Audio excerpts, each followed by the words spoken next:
This week, The Running Man releases in cinemas. The film is the second adaptation of Stephen King's 1982 novel, with this film being directed by Edgar Wright and starring Glenn Powell. The original 80s version starred Arnold Schwarzenegger. The film, this new Running Man, revolves around a game show called The Running Man, in which a group of contestants nicknamed Runners must evade a team of murderous hunters for 30 days in order to win $1 billion whilst totalitarian states, or authoritarian state, or whichever one it is manipulating the outcome. The film also stars Josh Brolin and Colman Domingo.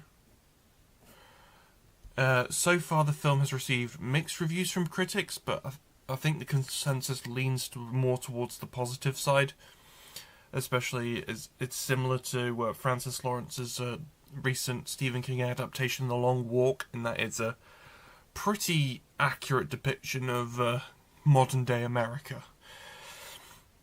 The Running Man is in cinemas now. Also releasing in cinemas this week is Now You See Me, Now You Don't, the ridiculously titled third entry in the Now You See Me film franchise, this time directed by Ruben Fleischer, who most famously directed Zombieland, Venom, and Uncharted. This film takes place 10 years after the previous film, and revolves around the disbanded Four Horsemen reuniting and teaming up with three young magicians for a high-stakes heist involving stealing the world's largest queen diamond from a powerful family-run crime syndicate. The film stars Jesse Eisenberg, Woody Harrelson, Dave Franco, and Morgan Freeman reprising their roles from the previous two films, with Ilsa Fisher reprising her role from the first film. She wasn't in the second one due to personal reasons. The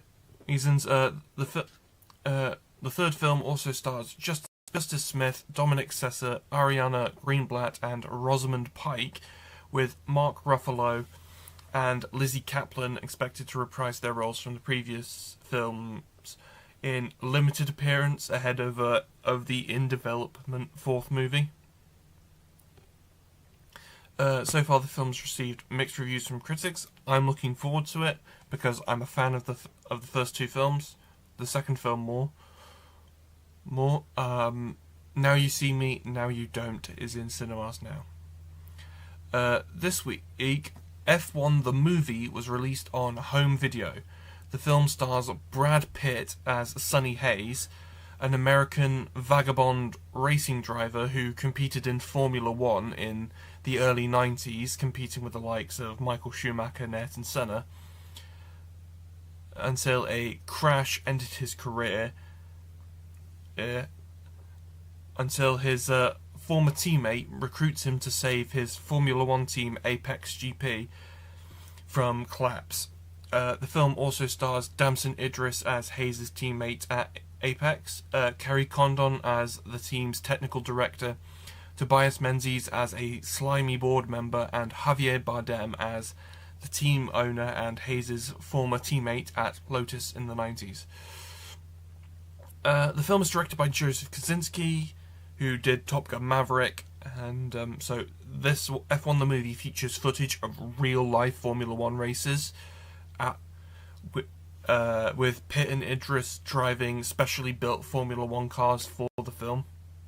So they're actually doing real driving, and all the Formula One drivers, team principals of the real life teams appear as themselves, with 7-time world champion Lewis Hamilton serving as a producer on the film.